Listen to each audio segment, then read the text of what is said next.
I pledge allegiance to the flag of the United States of America, and to the republic for which it stands, one nation, under God, indivisible, with liberty and justice for all.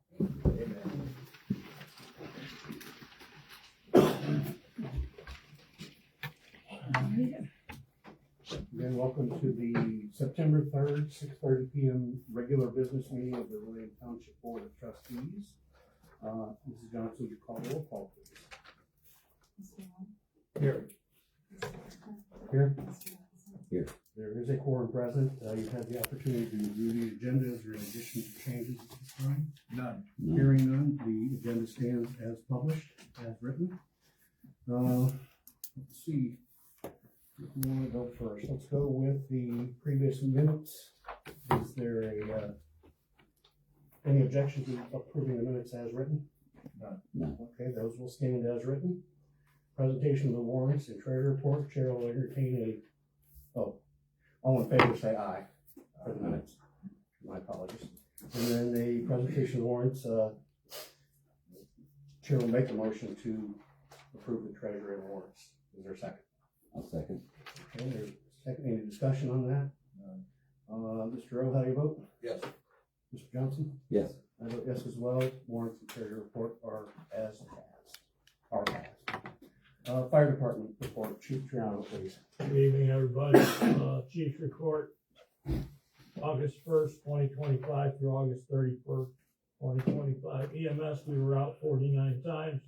We had one brush fire / explosion, 3 motor vehicle crashes, 1 false call, a grass fire, 1 electrical fire, which was on the side of a cottage, 1 structure fire, wires down, 1, and open burning land, 2 calls on that. So year to date, we're at 452 fire and EMS runs. The August 2025 fire and EMS runs are complete and have been submitted to the state. Squad 813 is still at Liberty. Repair should be completed within this week. Once this is done at the body shop, we'll have the other 5 tires installed on that unit. Like to have an approval of space in the back healthy for the firefighters. I would also like to have an approval to bring in satellite electric, come in and troubleshoot illuminating at night. Not sure if it needs a photo eye or needs replacement of that photo eye, or if we have other issues with that. And this one may have already been taken care of, and I'm not sure, but the street light at Darrow and Thompson Road has been intermittent over the last few weeks. If someone could advise Ohio Edison, that would be great. The ceiling beams have been wiped down in the firehouse, bird's nest removed. Crews will wipe down all the ceiling fans next, clean those up. And the brush truck is at Liberty Ford at this point in time for front brake calipers, pads, and hoses. The front left caliper was hanging up, it was burning up. The pads got heated to the degree where it was just prudent to change them at this time. And then one thing that's not on your paperwork is we did change the sirens out on Squad 812. They're en route to a run, and they just the drivers and the sirens themselves said, "We're tired. We're not going to work anymore." So we had 2 on the shelf from an older squad, and we just changed them out. And that completes my report. Chief, any questions for the chief before I roll in? No. Do you remember who we had do the cleaning and maintenance on the furnaces last year? Nobody. Okay. Because I know Not down there. Oh, okay. I thought Mr. Sexton had everybody all done at once. Apparently he just did this side and didn't do your side. Would you prefer to have us find the estimates, or did you want to just get somebody and bring us an estimate? I'm just looking for approval. I can do that, or you can do that. Doesn't matter to me. I just like it done before it gets a little chilly. Right, it's routine maintenance, so there's no objection from the board. Go ahead and take care of the routine maintenance. Okay, thank you. And the other one was Satellite satellite electric. electric. You have an idea what that could cost? I have no idea. Are we talking hundreds or thousands? Yeah, or probably hundreds. hundreds?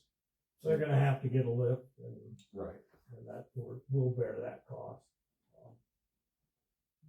lip that we are using from Safe Harbor is on loan to us, but it's not high enough to get up. Really dry, but Yeah, we boom truck, we had a lot of truckers.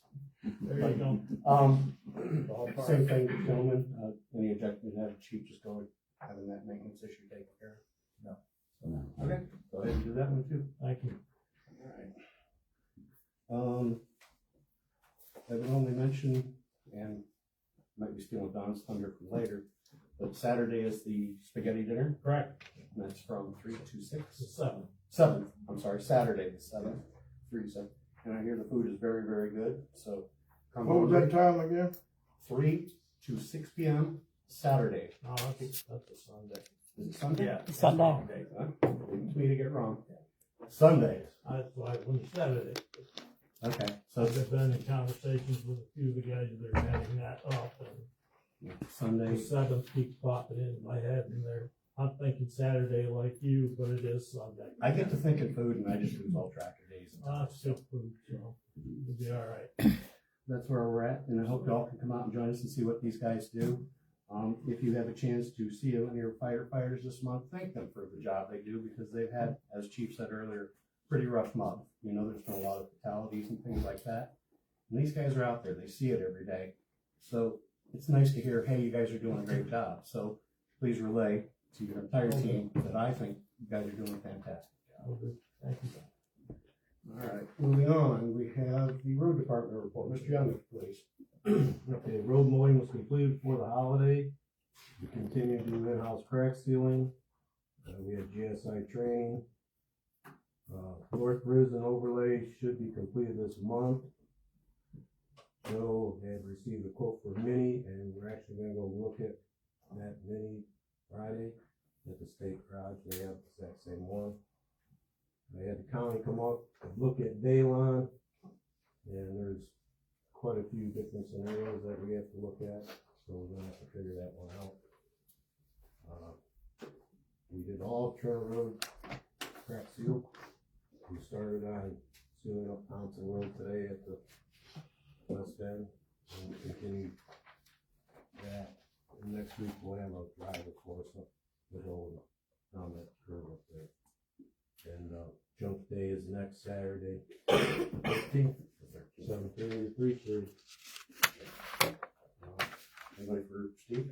See, the only thing, Steve, is pretty obvious when you explain some of this stuff. I know it's on the It's on the website. It's on the website. You don't take tires on rims. Yeah, that's the big no tires, no propane, on rims, And paint. no propane tanks, no gas, no oil, no paint. No lithium batteries. Yeah, no big car batteries. The other thing, 7:30. 7:30 to Yeah. 3:30, right? 3:30, yeah. So, Steve, the person that was in the truck driving for the crack seal, Daniels, yeah. we like to thank did it them. work out well? Perfect. Okay. Actually, we're gonna get them next week for a couple days. Great, great. If they were interested in pursuing their CDL, might be able to use it for snow plowing, because we don't have anybody yet, right? No, oh yeah, you guys advertising that yet? Not yet. Yes, we Right will. around the corner. I wanna hang on to summer as long as I can. Yeah. Let's check with Stephanie, see what she did last time. So, I'm sure we put an ad in the local paper. I know it was on the website. It was on the website. For the cleanup day, and Don, did you want to talk about, because I know you mentioned it. Okay, all right. That was my only other question is who we had for bodies, whether we had Ryan, and whether we needed additional body. Me and Ryan. Mr. Heart Attack, Mr. Knee Surgery, and Mr. Old here. Drip traffic and work down retired would be good. I can do my job. I didn't know how big your knee is, so let's hope. I'll work him to death with heavy loads, folks. So, okay. Daylon Court, what was the gist of what the county was telling you? They suggested that we do it sections each year. The 35,000, I don't know. Yeah. I know we got money from the county for that, but I don't know, can we do it? We got money from the county. If it's under 35,000 per linear mile or under 70,000 for the whole project, it doesn't have to go out to bid. And I talked to Eric, the county engineer, and he said, if you do just what you need to fix, fix, you probably shouldn't go over that amount. He gave me an example of a road that he did when he was in Perkins, and they did it for 25,000, comparable to what we need to do out there. Right, so they were just like, he wasn't there, but, Jeremy, and Matt. So, I guess we should probably figure out what needs to be fixed, and then see if we can just start the drainage first. do some, yeah, that's what I was thinking too, was to get the drains But I doubt we'll get anybody coming in this late in the year, right? So, but I did, so you know, and everybody else knows, and so you know, the monies that were set aside for Daylon can be used on any road project. So if we wanna move, since we're not using it on Daylon Court this year, we can move it over to like maybe the South Cherry Road project. So that, Eric said, is an absolute yes, you could do that. So that much I do know. We can use some, all, or none for other projects. That, and also, Stanley Road, I think they're pretty much done with the plans on it. Okay, I was told October, if you've heard anything different. He'd say you're real close, so. Okay, yeah. I talked to, I think it was Matt or Jeremy, one of the two. And he said mid-October, the drawings should be done, but no promises. So, yeah. So, anything else from Mr. Young? Hearing none, we'll go to the administrator's report. Mr. Baxter, if you please. The admin report. I reached out to J&J Door to check on the doors and a start date. They're expecting the doors within the next week and a half. So as soon as those come in, we'll be getting on the list to get the doors installed. I see Mr. Purdue is here. He is going to be delayed. I don't know if you want to read your letter that you sent over, or so. Obviously, the spring has been pretty wet. So he is behind schedule. He asked for an extension.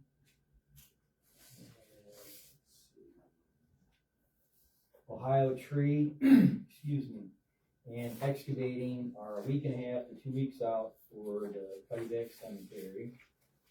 And I would like to thank the trustees for the iPads, for the road crew. The ArcGIS is a new software program that the county is helping to implement to the townships.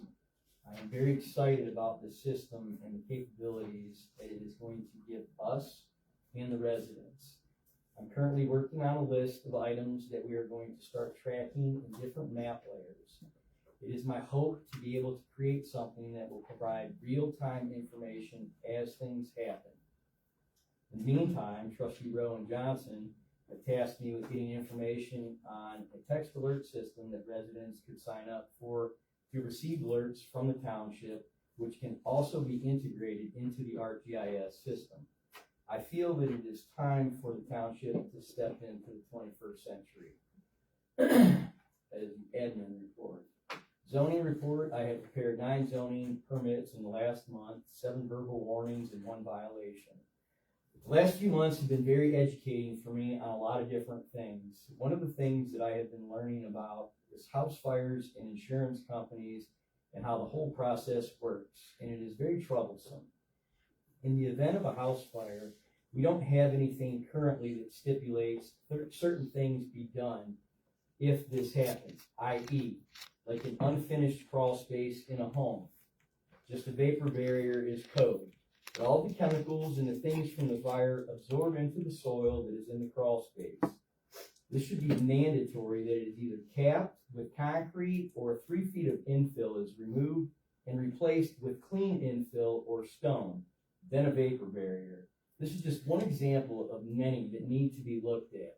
I spoke extensively with Tom McCarty from Homeworks about the things we should be trying to help protect residents from. He's agreed to help educate me on these things so I can continue working on this to update any changes so we can better assist in these matters. And this concludes my zoning report. Any questions for Mr. Baxter? I do. Mr. Rowe? Through the chair, though, I would like to also speak to Steve Young, Sure. road foreman, and it is over the GIS system. I talked to Joe at length about it, very excited the future possibility of what all that system can do for the township. It's very exciting. I would like to ask Steve Young. Steve, you attended the class also. Yeah. What do you Yeah, think? Ryan. What do you think? Yeah, Ryan was there too. a lot to absorb at one time, I can tell you that much. But once you get it going, there's all kinds of things, all the tile we have will be all on it. Catch basins, street lights, signs, Telephone so whoever comes in the job, There it is. punch up, it's all right there. Location everywhere, goes all satellite stuff. So it's gonna be really interesting to get up and going, but it's gonna take time. Yeah. Possibly years. Okay. It's not gonna happen overnight. Okay. Then my question to, our inspector, Joe, if you don't mind, I know sometimes Joe doesn't toot his own horn enough, but if you wouldn't mind, Joe, would you talk a little bit about the property issue that you had in Minnewaca?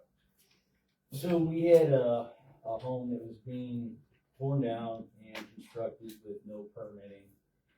The homeowners, not really aware of the whole process. Once the city and the township got involved, we reached out to the homeowners.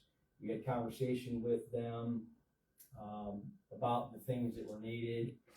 The HOA requires that they need to have certain drawings, prints, and they have to have an approval from them first. Well, none of those things were done, none of that stuff had taken place. So we had to go all the way back to the beginning. They have a house foundation already there. There was some questions about lot lines, property. So I spent quite a bit of time out there with some of the residents, some of the older residents that had history, new history. Did a lot of digging with shovels in people's backyards and found a pin on the lot that none of the surveyors had located. So luckily it had numbers, serial number. We were able to contact K&S Associates. It was a survey that was done 17 years ago that never got recorded. So all of the surveys that came after that were incorrect. So stroke of luck for the folks that had the house that wasn't on their property. By the grace of God, after the survey was redone and the property pins were accurately located, their house was on their property. So they were very excited, as well as the HOA. They avoided a lot of legal things and a lot of stuff was able to be remedied from it. So they were very ecstatic about that. And I was very thankful that I could assist them in that situation. So, thank you. Thank you. Address system, where are we at on that damn thing? So it intermittently works. I've spoken to Regan. He was on my computer today. We've got a couple things that don't work. He doesn't know why.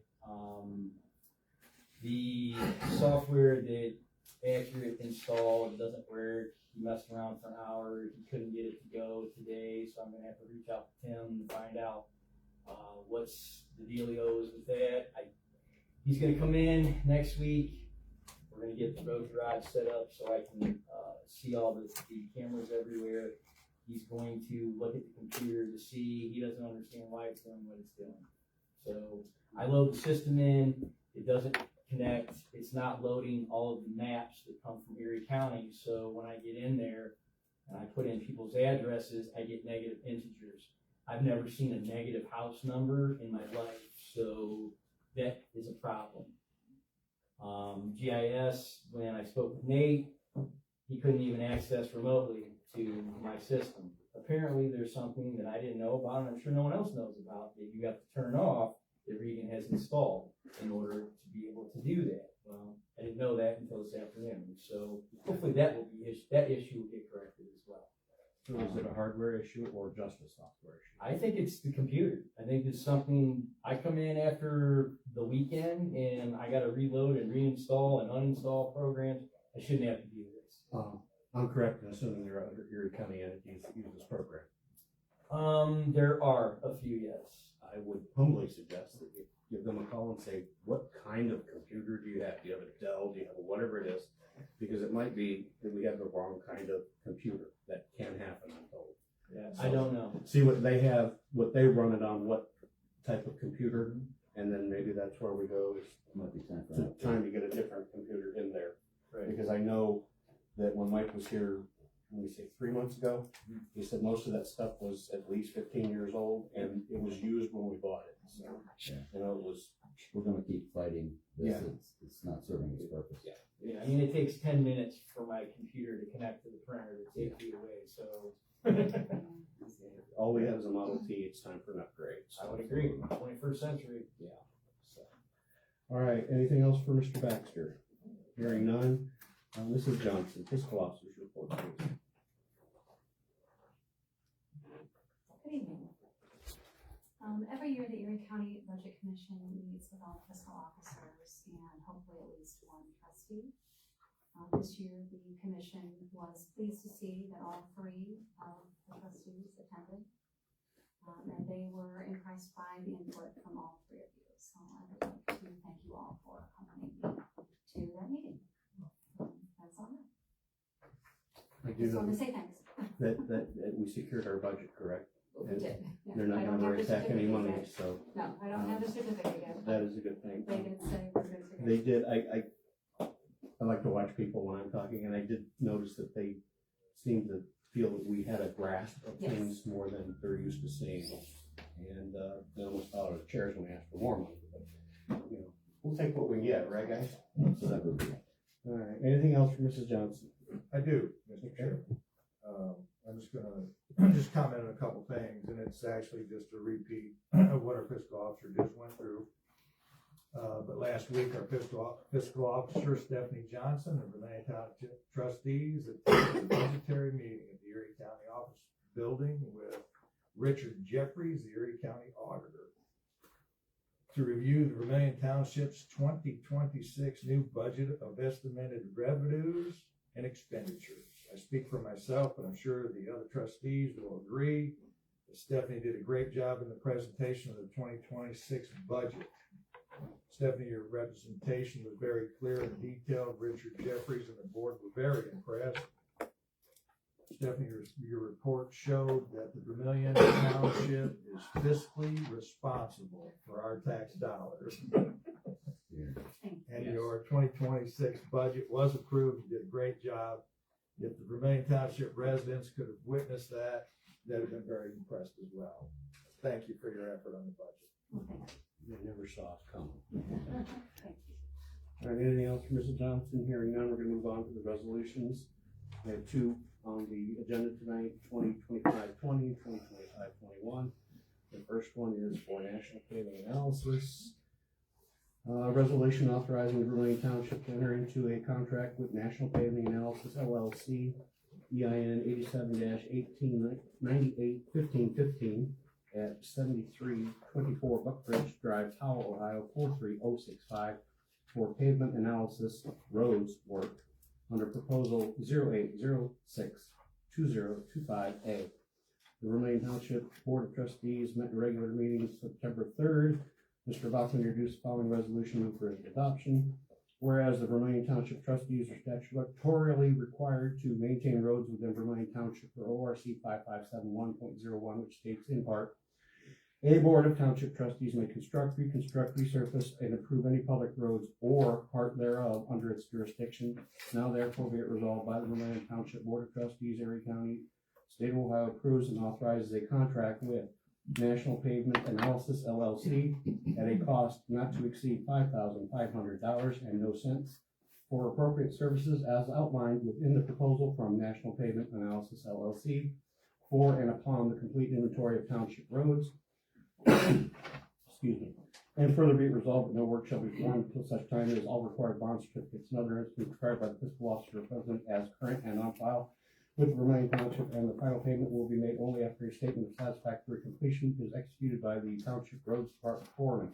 That this board determines that all formal actions relative to the adoption of this resolution were taken in an open meeting of the board, and that all deliberations of the board and its committees, if any, which resulted in formal action, were taken in open meetings of the public in full compliance with applicable legal requirements, including ORC 121.22. Mr. Rowe, would you care to second this resolution? I do. I make the second. Yeah, seconded. Is there any discussion before I call a roll on this? There is. Okay, Mr. Rowe. I would just like to input, Mr. Chairman, and if I could, speak to our road foreman and to, our administrator, they both attended the meeting that we just spoke of, the GIS. I don't have any problem with the resolution, and from what Steve is saying, that potentially, and you guys can give us input, I just don't wanna pay for something that would be forthcoming in the GIS program. Do you guys see that is forthcoming in the future, or is it too far down the road? I don't know if that would be in there or not. I don't even. If we could put it in there for our records, if we wanted to. We would have it as a record that could be entered later.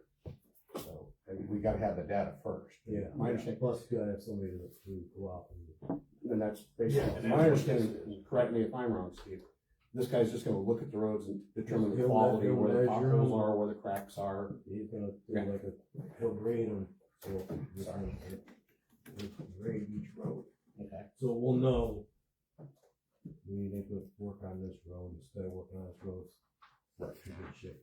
So Steve, And he'll be able to tell us what different types of, when he was here last Copy. time, I asked, him that if there was anywhere in our vicinity that they have done this work for that we could speak to.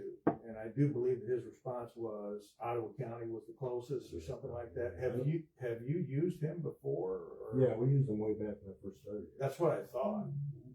Like when we first started, when Ron was started, when we first started microservices, that's, he worked for Strauser. I thought so. So he's been, End of my discussion. Well worth the investment. yeah, because, you know, I think he'll play, So once everything's in, and then you guys can load it into the GIS that we have, just or to be just able send to. the computer and say, or to- okay, this road, we need to do some work on this. These Right. cracks. So after he does his analysis, then it can be, then you'll be able to say, okay, let's double check, make sure that's holding up. Alright. So hopefully you guys gave him a phone number so when he's out and about. Right. Because he'll remeasure all our roads. And then See if anything's each changed. square yard, so we all Right. make sure everything's right. And this is for a year. It's they do it, and he can come back every 2 or 3 years, but we would be voting on it. Yeah. Or the trustees. So how many times will he be doing it up? It's a one-time complete inventory. So he'll spend the time on the roads for that, alright. So hopefully by February, March, he's got something in place, because then when we go out and do whatever stuff there in the county Right, in March, yeah, for material, or if we wanna do certain things, right. and he can give me some newer ideas or some stuff that we're gonna try. Okay. That's Alright, not as cost effective. Instead we start overlaying everything, we're gonna cost a lot, we're gonna stop a lot more. right. This guy's basically a roads engineer that looks, and not with a degree, looks at the roads, says, this is where it's good, this is where it's bad. He can make a professional analysis. Yeah. Whereas, say, 10 years ago, the trustees would literally load up in a car and just go look around and go, yeah, there's a pothole. So this is a little bit better than that. Yeah. Perkins has they have the same program, but it's a different outfit. Okay.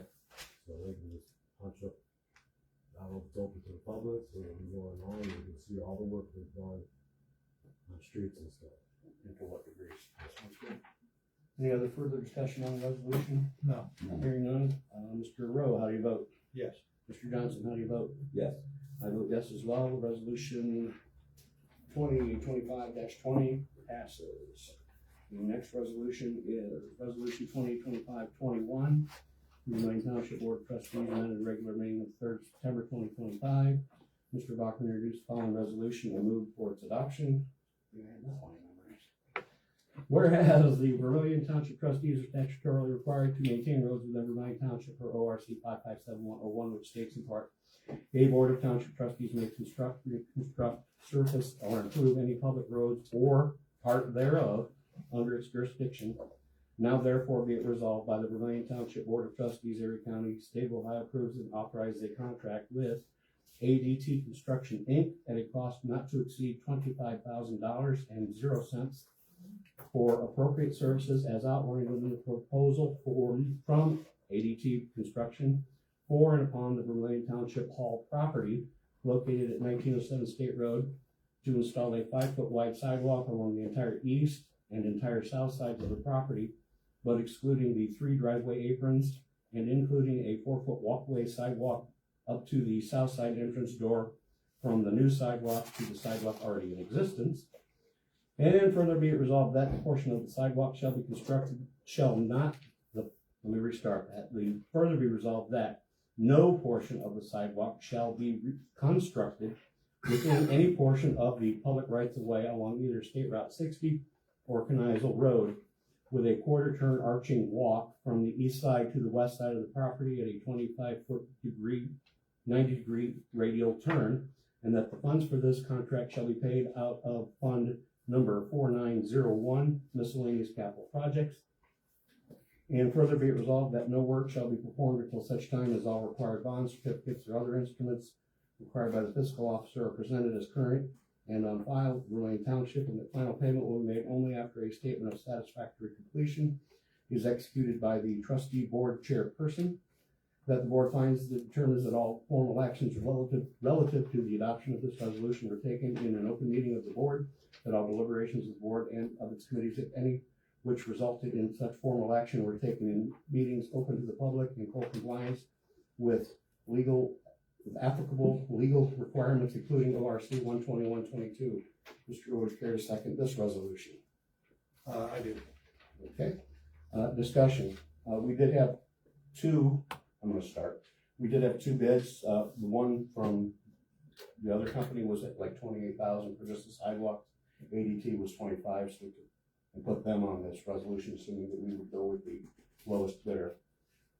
This is something we've been talking about for months and months and months. It's a public safety issue to get a sidewalk out here, and I'm not comfortable not having a sidewalk for Redwood to butt up to, because if they set where the sidewalk's going to be, then we're going to have to match them instead of the other way around.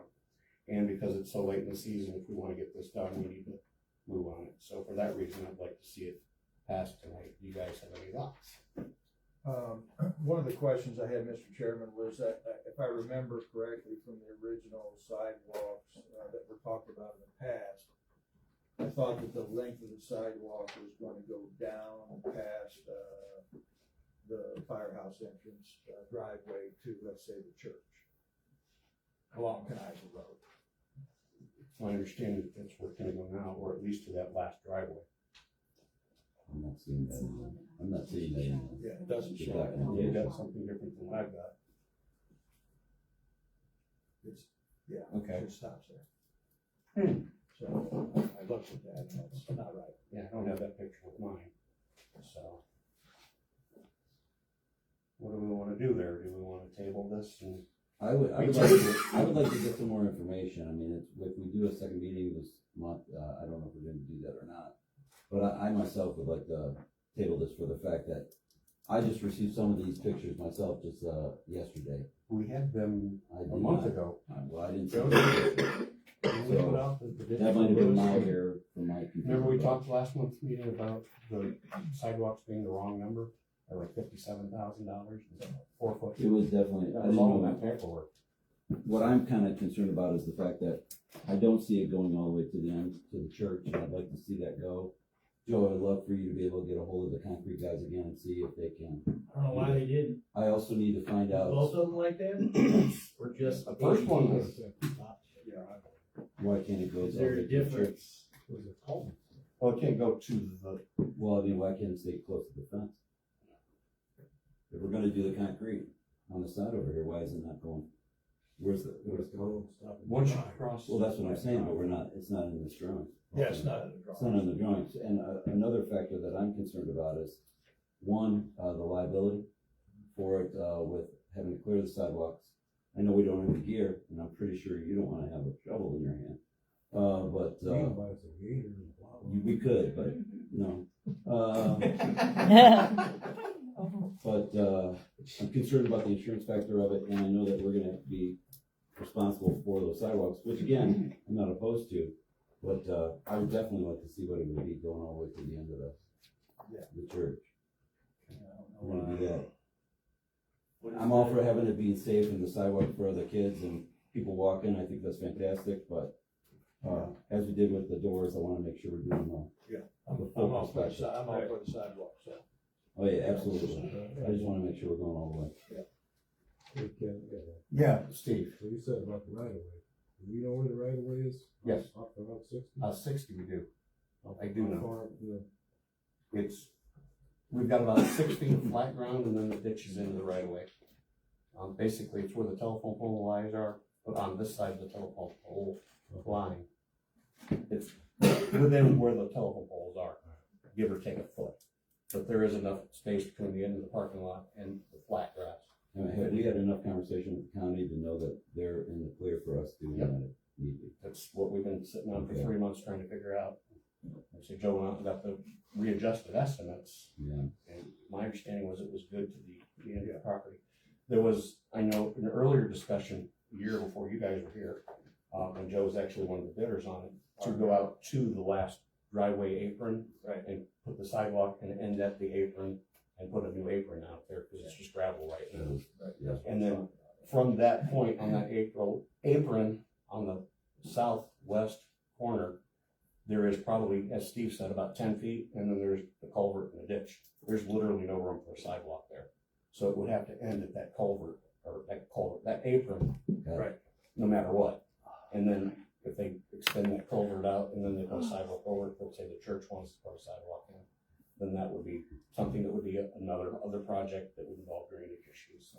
Joe, one more question I have, being a concrete guy that you are, what's the latest that you should be putting any type of concrete in? I wouldn't pour anything after October 15th, excuse me, Thank you.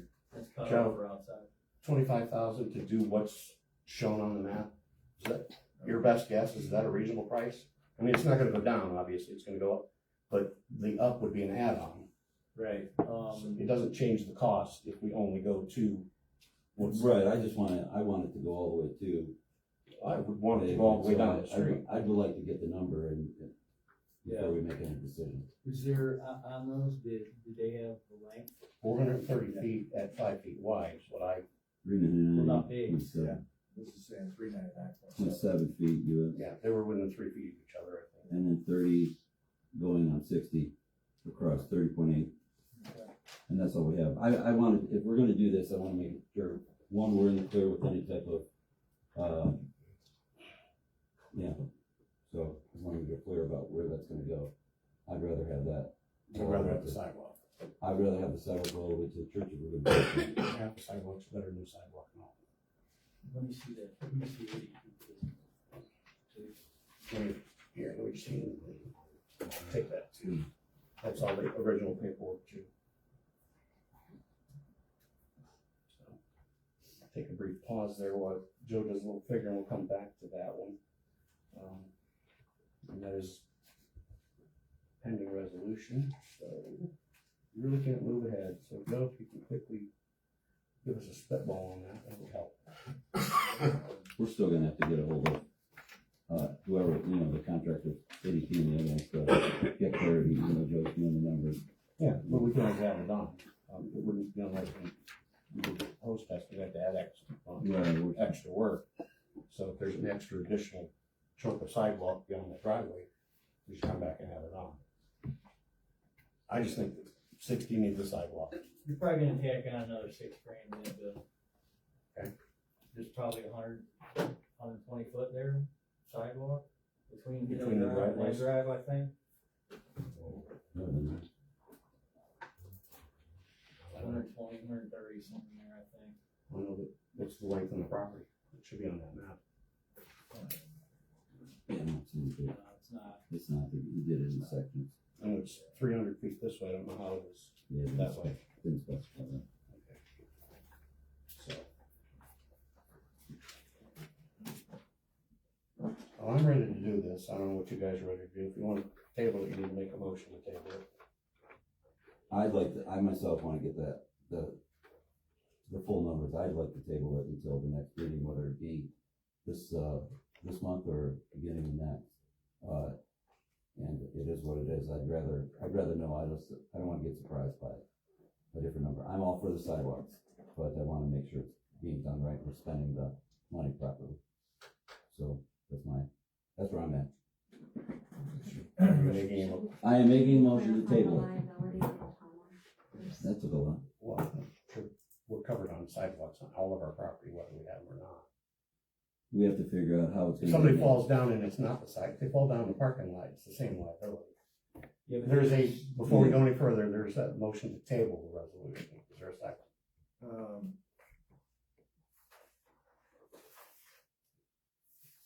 Hearing none, Let's, I second. we'll second it. All right, discussion. With discussion. Joe, you're the concrete expert, through the chair. Joe, you're the concrete expert. If we get this, corrected, and it may be an misunderstanding, but if we get it corrected, from what I see, it doesn't look like it, but if we get it corrected and we have our second monthly meeting, that would be, later September. What do you think they are in their scheduling? Do you think they can still do that if we approve the resolution and straighten it out by? I would have to ask them. I'm sure they, no, I'm not gonna speak to that because it's been a very funky year for contractors and weather, so I don't know where they're at. I would rather call ADT and actually have a You conversation. can address that tomorrow, that would be Yeah, fantastic. Yeah, Yeah. okay, Yeah, cause I don't wanna speak to their schedule. I don't know. I got you. Thank you, sir. Any other discussion? No, sir. I think it's a big mistake to put off. I think we put off for 2 more weeks or 4 more weeks. It's not gonna happen this year. I'll go on record saying if we don't get it done, it's not gonna get done. And I don't know what happens in January, so. With that said, there's motion to table resolution 2025-21. Mr. Rowe, how do you vote? Yes. Mr. Johnson, how do you vote? Yes. I vote no. The motion to table passes. And resolution 2025-21 is tabled. We don't have any executive sessions this evening. There are 4 items of correspondence that we will get to when we get to them. We're gonna go to open the audience first. Get that sheet. Thank you, Chief. Looks like we have a full page here. Again, I would remind everybody, since we haven't had a lot of speakers lately, that you do each get 5 minutes. First one is Malcolm Williams, 9901 Darrow Road. Malcolm, podium is yours for the next 5 minutes. It won't take long. Orchard Beach Sewer. I know it's privately owned, but if you go by there, you can smell it miles away. It's not running right. I don't know if that falls under the township to make them fix it or not, but that's a problem. All right. Colorback.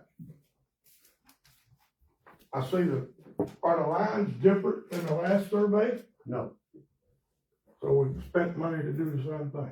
we spent money to verify the same thing, yes. Okay. Thank you, sir. Do you all know what graves fall outside your line? Yes, You know, one of them's a veteran, yes, Mr. Parsons. okay? What do you intend to do with the graves outside the line? That's Well, what I passed. I'm gonna let you do your 5 minutes and then I'll answer the question. Okay, but if you look, if you can, I because read it's been part of the cemetery, it is. supposedly. If you condemn it, if you read the law, it says the township's responsible to move it. Mhm. So, the other thing y'all are gonna do some clearing up there, I understand. Correct. Now, do y'all know the history of the people buried there? I personally know some, yes. No, but I mean the history of the cemetery and all of you. I can give you a name. You know who the veteran is? Parsons. Parsons. Jack Parsons is the family historian. I can give you his phone number, his email. But supposedly, there's children buried up there where y'all are gonna clear. Mhm.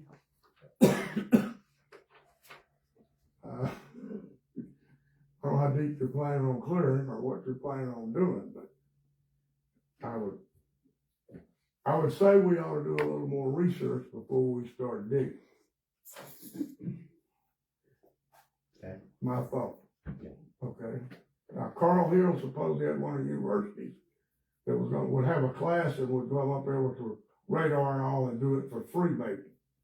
But in my opinion, before y'all go digging anywhere up there, we should verify if there's bones up there. Just my opinion. Okay? But the big thing to me is that we could handle right now. Do you know about the sewage problem for Orchard Beach? We do. I know the health department's been contacted. Okay, it's When been you get done, I'll ongoing let for a Joe while. give you an answer on that one. So, That all you got now? that's all I got. All right. First things first, we're not digging in the cemetery. Well, Not at all. I heard the excavator and I went, wait a minute. They're gonna be clearing the brush and the trash and debris that is on the property. The second survey was done to verify that it was the same as the previous survey done in 2008. Which was the same as the previous one done before Well, that. there was some question about where the boundary actually was. So before we acted, we wanted to be sure that our property Okay. was in fact our property. All right. And in that second one, I did learn that, as you mentioned, Parsons Grave and about 8 others are off of the parcel line. And that would be, it's not exactly eminent domain, but if it's where graves have been for more than 25 years, it's a cemetery. Whether you own it Of or course, the not, it's a township has been cemetery. maintaining it. Right, So you assumed ownership by default. right, by statute, actually. Yeah. There are several statutes. Yes. Before you leave the podium, Joe, if you want to give them an update, if you've got any, on that sewer system, because I I know you have brought spoke that to us with the, 2 months Green ago. County Health Department, had a, her and I have actually been up there when it was not performing. There are some issues. They have been notified. I do not know if they issue violations. I know that that was the talk of it, but they switched over, their sand tank, the one that wasn't broken. If you go by there today, it's not operating right.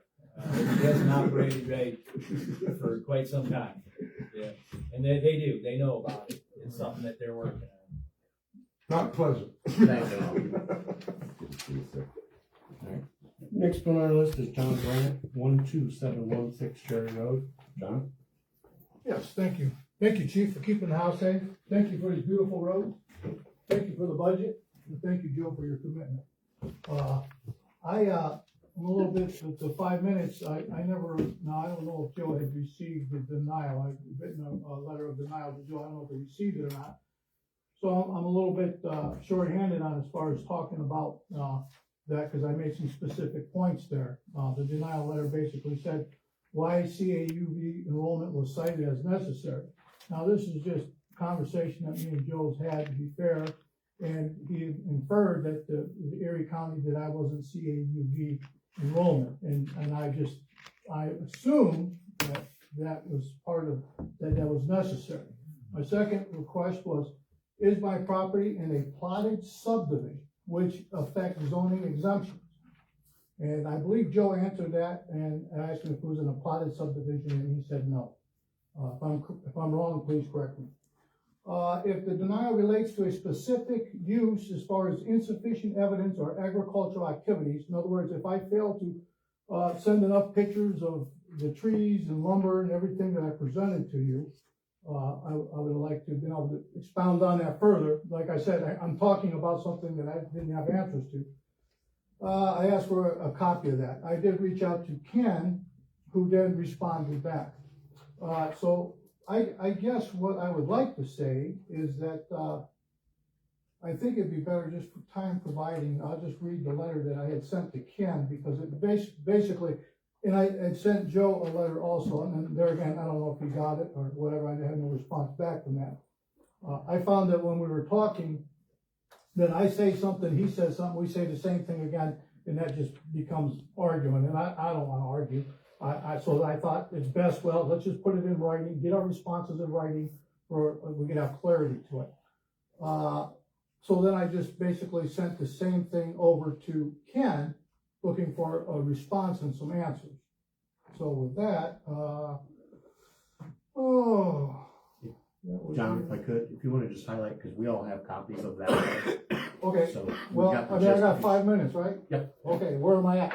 We've got about 2 left. All right, okay, good. So I sent a letter to Ken, basically, the numbers, we don't know, they need to go to my address, lot number. I'm writing to the recent zoning decision that I was declined agricultural.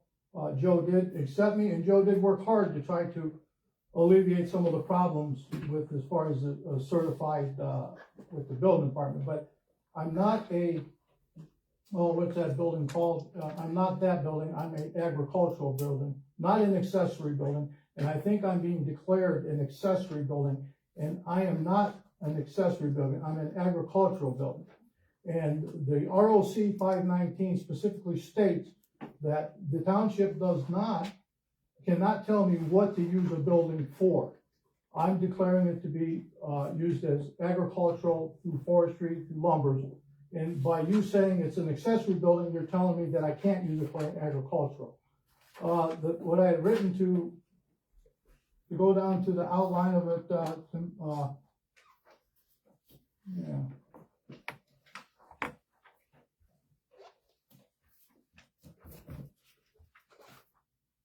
No, I got the same thing. So anyhow, I'll get to the next point. So Ken did respond back to the, and he pointed out, so the township laws, what it came down to is the township laws. What's the ordinances that the township has? If you go to 11.4 agricultural uses, and Ken so wonderfully highlighted that. But right before that, it talks about a structure. Oh, okay, 11.4 agricultural uses regulated in all zoning districts containing any plotted subdivisions. Okay, now we've determined I'm not a plotted subdivision. Or in any area consisting of 15 or more lots, it basically describes a plotted subdivision, which I am clearly not. Then it goes on to say, but there's something very important about this, because there was a discrepancy about the acreage. And I'm not over 5 acres, so it would automatically, I would be qualified for it. But being on 2.5 acres, I'm over 1 acre, but under 5. So then we have certain restrictions that are applied. So let me read this part where it says 11.4.1, on lots greater than 1 acre, but not greater than 5 acres. Building and structures incidental to use of land to agricultural purposes shall meet the requirements of AGR, which basically all agricultural building and structures shall be located. Now it goes into talking about the zoning, which then it goes on to see, which he highlighted, Ken, he highlighted, and it says shall not be located within 100 feet of any property line. But I do not fall, I believe clearly I don't fall into that criteria because I'm not a plotted subdivision. So I had approval for my building size, that it's the square footage of my house. It doesn't go over. I talked to Joe about that. We took off the porch. I qualify for that. And then, so with that being said, they're located with 100 feet from the property line. I'm 20 feet where I'm at. So, that's basically that. And I hope that everybody had what I had written, to substantiate the fact that I'm agricultural. And if you need more evidence, or Joe can respond back to answering these in writing. And I'm just looking forward to building my building. Thank you. John, we did put this on the agenda under new business to have a discussion about the zoning process. So we're going to come back to this in this meeting. Oh. So be prepared for an answer and have your notebook ready. Okay, well, good. Thank you. That was based on your. Did I do it in 5 minutes? Pretty close. Good. All right, next one is Ed Verdue, 8915 State Route 61. Ed. No, I just kind of requested an extension for the South Cherry Road storm sewer due to the weather conditions that we started this spring. Trying to put everything behind, terrible behind. And there again, we're working on a big project right now that engineering presented that's got to be re-engineered. And I'm hoping this is the same situation I'm going to end up with on South Cherry, but I know Erie County well, the engineer there, so I'm sure we won't have that problem. But basically, that's about it. Okay. We're going to address this in this meeting, so hang tight for us for a minute there. So, all right. Next one is John Wisniewski. Did I butcher it or have I got it right? Yeah, pretty butchered. Okay.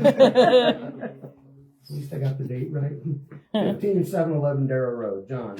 Yeah, so township residents are going to be facing a 440% tax increase on the November ballot. Are all 3 of your trustees on board supporting that tax increase? Which tax increase are you speaking of? For fire.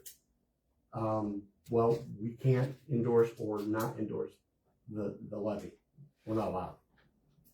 The Okay, elected but officials- you guys put it on the levy. Yes, we put that measure on the ballot so that voters could decide.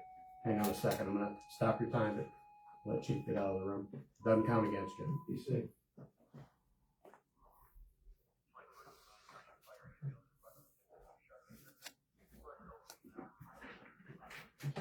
No problem, Chief. Thank you, Chief. Safe.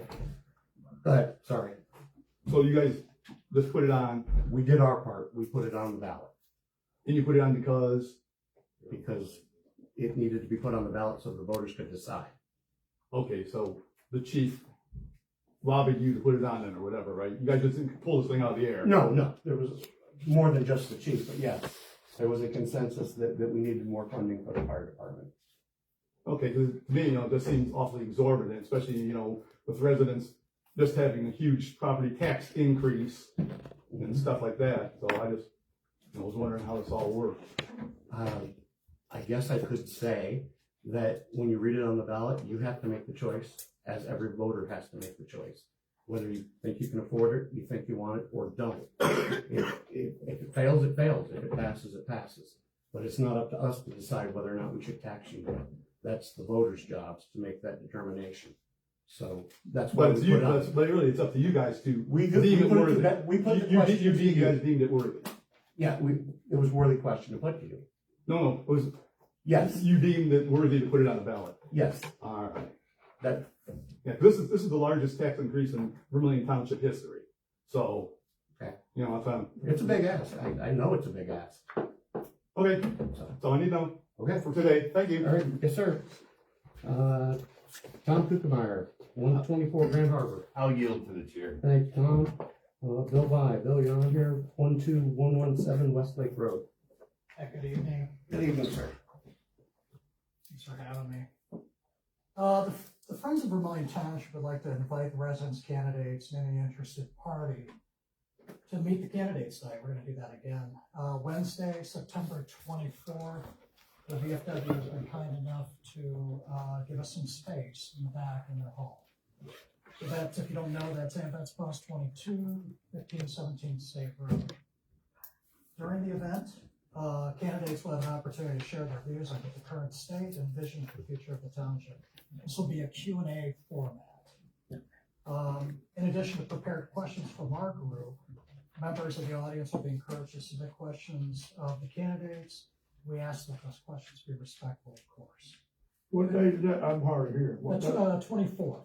24th September, time, It's 6:30 to 9 p.m. and where's it at? VFW. I'm sorry, Ambets. I'm sorry. Ambets. He did say VFW twice. Yeah. I'm sorry, Ambets. They are different. They definitely Yeah, are. I'm. Quick I'm question. in Ambets. Wait a minute. Malcolm's a little familiar. Quick question. Are questions have to be submitted beforehand? Sorry. No. Sorry. Bill, go ahead. Invitations are going to be mailed to each candidate, and their participation, of course, is not mandatory. But, we do hope that they'll all take advantage of this opportunity to get their message out and have people get to know them, okay? We're excited to see our neighbors who have an interest and are involved in the process.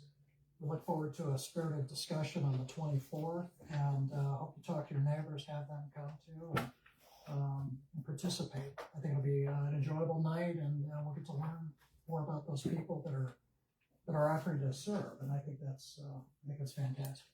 So I hope to see you there. Thank you. Okay, thank you, Bill. Anybody that has questions of you, Bill, after the meeting can ask you? Absolutely. Okay. Okay. Thank you. Moving on, Larry Dean, 9107 Chair Road. Mr. Dean, the podium is yours. Thank you. Good evening. I just have a question about the suit that Mr. Baumann has against the trustees. Is that, I haven't heard anything about it. Is that still ongoing, or what's happening with it? Because it is an ongoing lawsuit, I cannot comment in any way, shape, or form.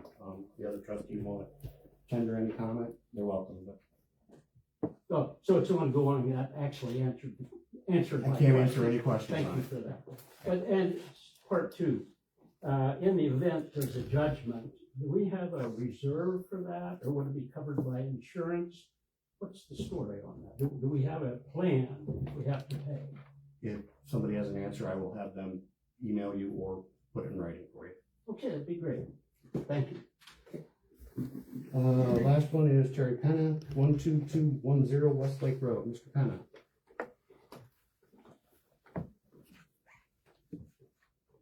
About the cemetery. Yeah. Looking at it from my point of view, there's nobody that wants to have this boundary line resolved more than me. It's been a thorn in my side ever since I bought the place. Ultimately, what I see, because you've had 2 surveys, doesn't mean they're correct. There's approximately 80 to 100 graves that are now going to be on my property outside of the existing boundary lines. It seems to me like there's something wrong here as far as, do we have a pin that, just because we have a survey doesn't mean that's the gospel. I don't think anybody back in the day when they were putting people in that cemetery put them where they weren't supposed to be, and now we got some lines out there that shows I own all these graves. I don't understand. To me, the prudent thing would be to do is let's figure out, do I give these graves back to the township? Can we redraw some lines? Can we have a new legal description created? What I see out there is a crazy skewed lines all over the place that really don't line up with anything that I've seen in the past. I've seen aerials. I've seen just with the naked eye. And it just seems to me like you're going to start cutting trees down and you're going to start, I'll remove the old equipment. That's not a problem, but it seems premature. Let's get a resolution before we start doing any work out there. And that's why I'm here. Just wanted to bring it to your guys' attention. What's the hurry?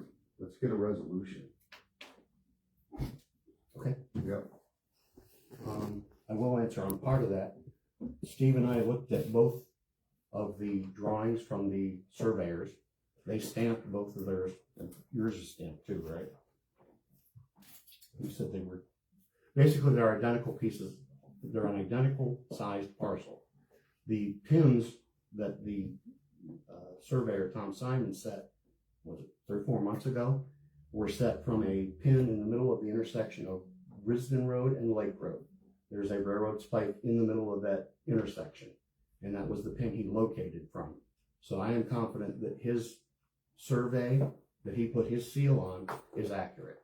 It also matches the one we have that's 10 or 15 years old. So if they're identical, that tells me they're accurate. Are there graves outside that parcel? Yes, absolutely. As Mr. Williams pointed out earlier, there's Mr. Parsons and about 8 or 9 other graves along the south side border that are actually outside that parcel. There's approximately 80. Well, I know of 8 by 80. headstone. I went out there and marked it. Yeah, there's 13 rows of cemetery rows. Along the south side? I left a rope up there. You can go look at it tomorrow. Okay. There's approximately, if the cemetery was full, the area that you guys think is now the cemetery's property, there's not one gravestone there. Okay. Every gravestone's in that square that you see, and now there's a line depicting that I own like 80 of them. I would be willing to say, and as most people will go look at that and they'd say, well, the survey's not correct. There's probably, if the cemetery is full and the way they put people in the ground, I counted 13 rows, 8 to 9 per row. It diminishes or gets tighter as it gets to the top, but it just doesn't seem to me an accurate depiction of what that cemetery was from day one. As a little kid, there was a row of spirea shrubs along the south end that separated the golf course from the cemetery. And now, I believe the southeast pin falls 56 feet short of where it really should be. And what are we going to do with these graves? That's a step further down the road. So why bring a contractor in and start cutting trees down? I don't understand that. Okay. To me, it's not, you're getting the cart before the horse.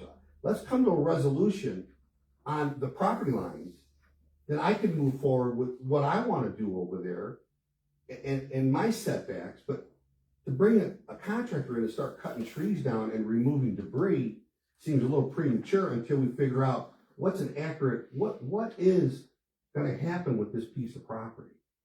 That's where I'm at with it.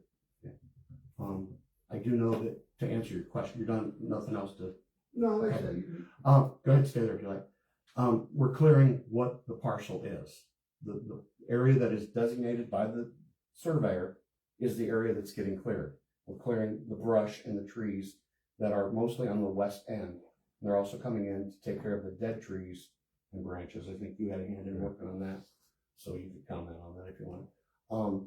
So that's step one. Next step is gonna be for the graves that are outside the boundaries of that parcel, because the parcel may not be the same size as the cemetery, as you pointed out, as Malcolm's pointed out. So we need to first figure out how to clear the parcel. That's step one. And then step two is to figure out how big is the cemetery? Is it bigger than the parcel, or is it smaller than the parcel? Is it wider or narrower, depending on which way you look at it? All we have to go on is what the county recognizes as our property and our parcel. So that's what we're clearing, is our parcel first. From there, we'll figure out what to do with the extra graves that aren't in that parcel and determine whether or not they're your property or they're cemetery property.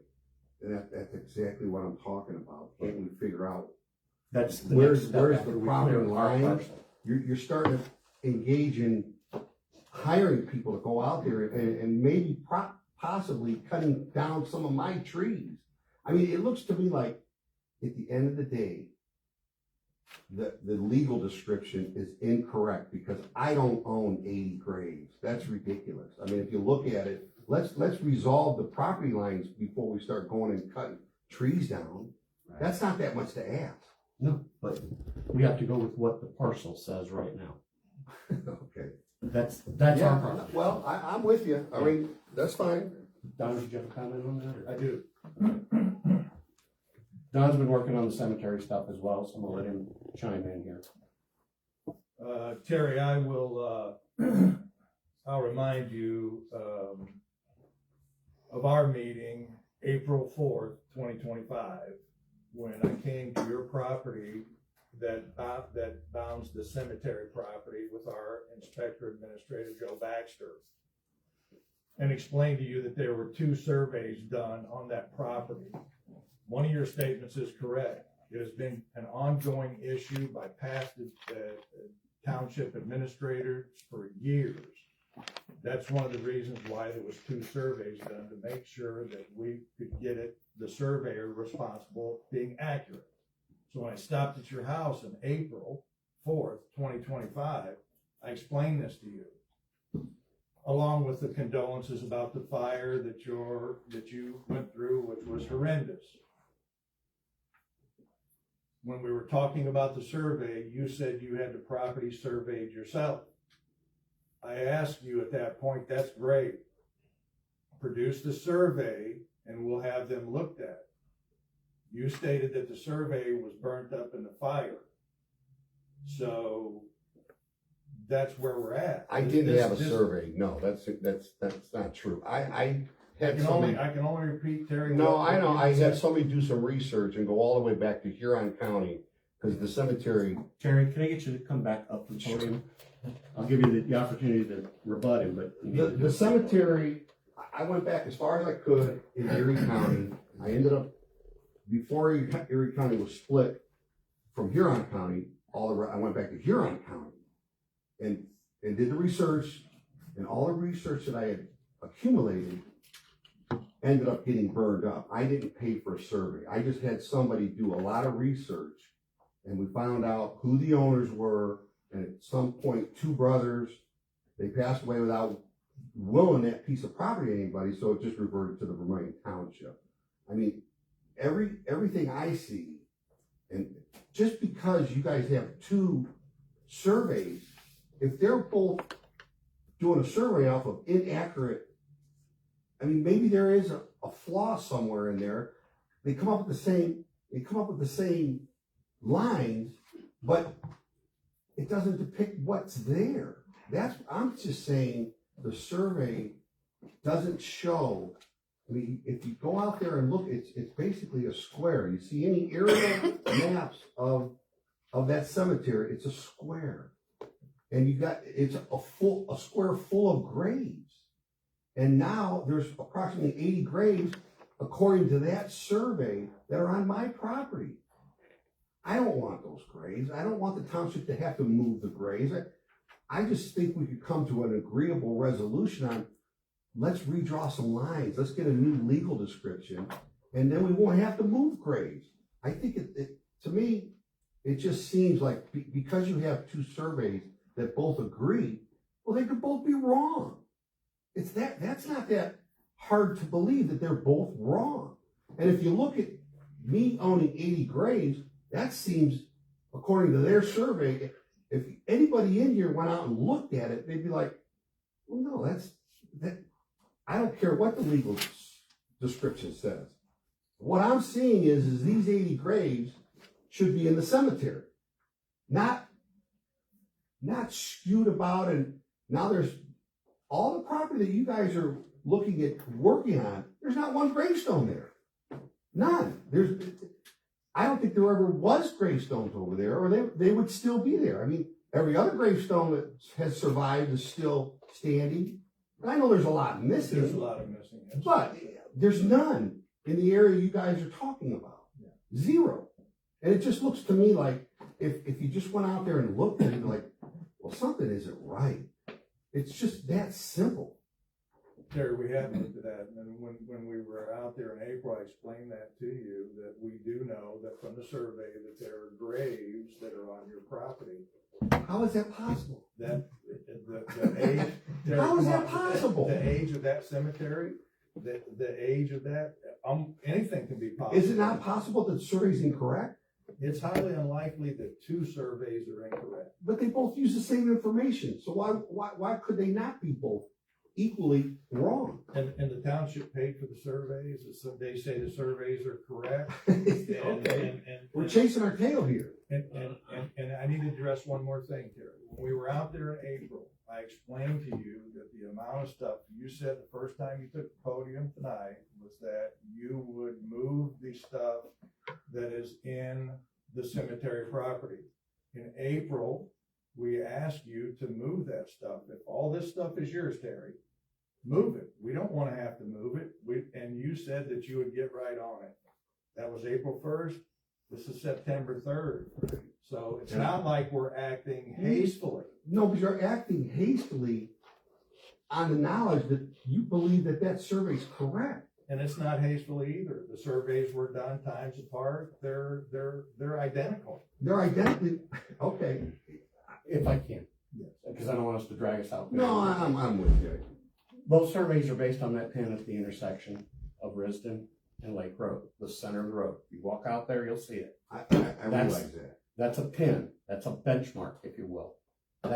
So it's got to be either the road's wrong and our survey's wrong, or the road's right and our survey's right. All right. It's that simple. I see what you're saying, but to me, I don't own 80 graves, and that's. I'd like to see those 80. I know about 12.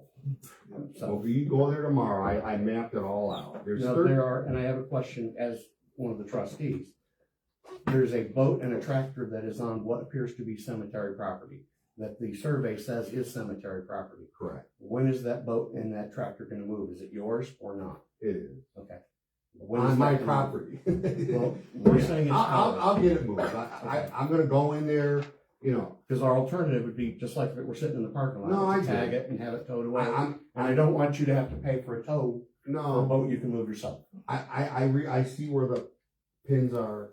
Everything that falls inside of those pins that you guys think is the cemetery, right? I will move all that out. We appreciate but to me, it seems to me like, I have hired an attorney to talk to the prosecutor and let's try to get some resolution here and get some solve it peacefully. Yeah. I mean, at the end of the day, I don't believe I own 80 graves. It just, that to me, that's ludicrous. But that's my opinion. Now, I'll take you at your word, but I need a date of getting the boats and the stuff moved off the property. Give me a date that you can live with that we can put on record. September 15th. Okay, It'll be moved by then. any objections to that? No. Okay, Yeah. thank you, sir, appreciate it. Thank you. That's the last of the open to the audience.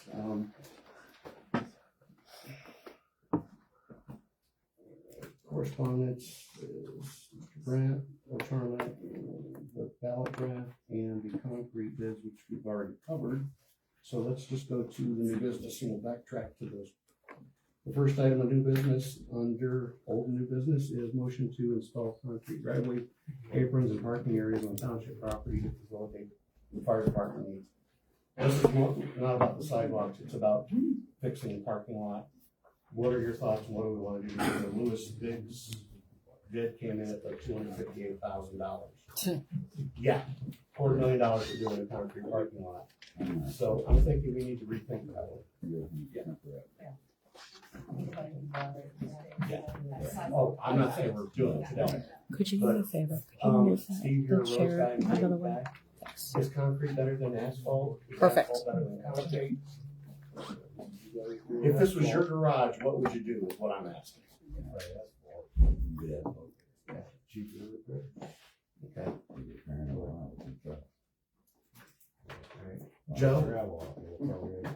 Well, you take a big old heavy truck, park it out there on a 90-degree day and see what happens to that asphalt. So, yeah. So we're damned if we do, damned if we don't fix it. It's easy to repair, but it's easy to tear up, so. Mhm. So I don't know if that factors into what the material should be. Yeah, it does.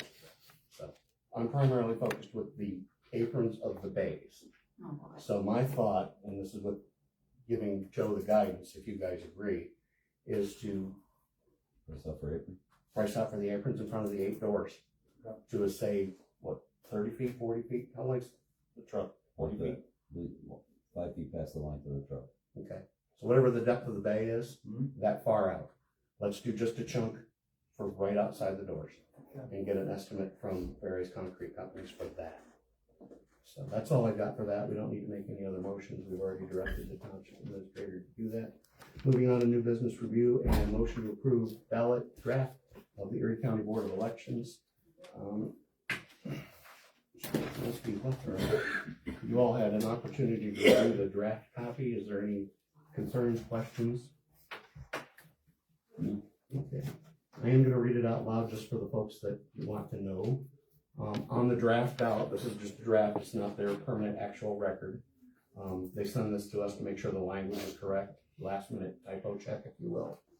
And it says a replacement of a 1.65 mils of an existing levy and an increase of 3.35 mils to constitute a tax for the benefit of Vermilion Township, Erie County, Ohio, for the purpose of providing fire protection and emergency medical services that the county estimates will collect $1,120,172 annually at a rate not exceeding 5 mils for each $1 of taxable valuation, which amounts to $175 for each 100,000 of the county auditor's appraised value for a continuing period of time commencing in 2025, first due in calendar year 2026, and then in spots for the levy and against the levy. That looks correct to the ballot or the resolutions we passed. Yes. So the chair will entertain a motion to approve the ballot proof. Make that motion. I'll make that motion. Mr. Johnson made the motion. Mr. Kerr second. Mr. Rose seconded. All in favor, say aye. Aye. Aye. The ballot proof is approved. Okay, moving on. We have motion to amend resolution 2025 to extend completion date for the South Cherry Road project. And I have to April 15, 2026, but I see Mr. Verdoux's letter says April 17th. So the chair will entertain a motion for either date. You want to make that one? I'll make that motion. All right, Mr. Johnson made a motion to extend the date to his date, April Yes. 17th, 2026. Mr. Rose, you second the motion. Yes. Any discussion on this? None. Okay. Chair, Yes. we did receive a certificate from the Erie County Engineer's Office today, approving the extension for Mr. Purdue to April 17th. Okay. All right. is the date they have listed. Any other discussion? Yes, sir. All in favor, say aye. Aye. Aye. That motion passes. Mr. Purdue, you have your extension. Okay. New business discussion for needed change of zoning. Did you first say that? First, second, motion, voice vote motion. Discussion for needed changes to zoning code as it relates to rebuilding structures over fire incident sites. Joe, you covered this in your report earlier. Is there anything else you want to add to this? I kind of, I did recover it, but I do want to, address the issue, like, talking with Tom, there were a lot of things, you know, as I sit here and think about that, not necessarily, you know, we don't have the authority to, but, there are a lot of things, and I do think that there will be some good that comes from this.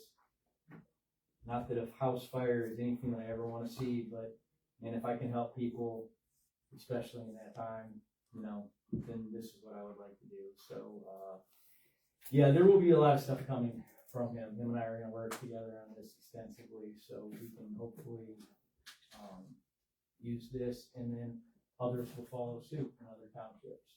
Okay. Kurt, do you have anything to comment on there? No, I think it's a great thing. Joe, I will only tell you that you've got a long road ahead. If you've been paying attention when we did the political science thing, we have to do a resolution. We have to submit it to the zoning commission. The zoning commission has to digest it, chew it up, and give it back to us for a recommendation. Then we have to do another resolution to approve the change in the zoning code. This is not something where we can just write a new policy and make it policy, because we are talking about changing the actual 3210 zoning code. Yes. If you need help, be happy to help you find all the research, as long as we have a statutory basis, because everything we do is permissive on statutes. In other words, we can't make stuff up. Right. It has to be the statute says we can do it for us to do it. So that's what we'll have to find out, and it will take a lengthy period of time to get it through this board to the zoning commission and back again. Okay. So just wanted to put that out there. New business discussion of cybersecurity policy and who will lead. Everybody got a copy of the auditor's bulletin number 007, correct? And read it? Okay. We don't need to discuss it right now. I do have the, basically it's a, what the heck is it?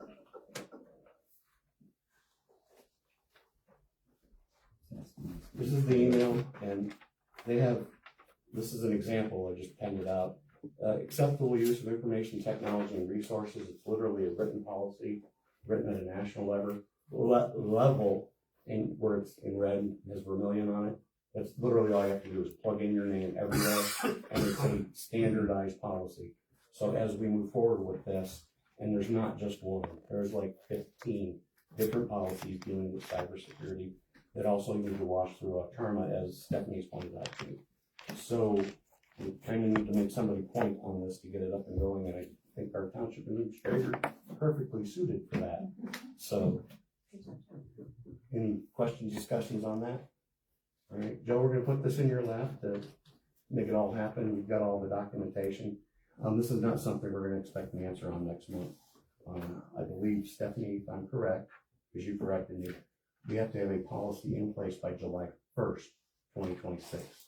And it has to be passed and in place. And that's statewide. Every township, every city has got to have a written policy in place. This is more of the state telling us what to do. So that's all I've got on this side. Unless you guys want to chime in somewhere? No? Okay. Last name of new business, damage to North Joplin Lake Road by construction vehicles. Mr. Johnson, you got that one. As everybody knows, the big trucks have been coming across the road, and it's caused a great deal of damage. I've been in touch with the zoning, and we're probably gonna end up having to have them clear about 100 feet on each side of the road to repair it from the amount of weight. You've been over there, you've seen it, it's pretty crazy.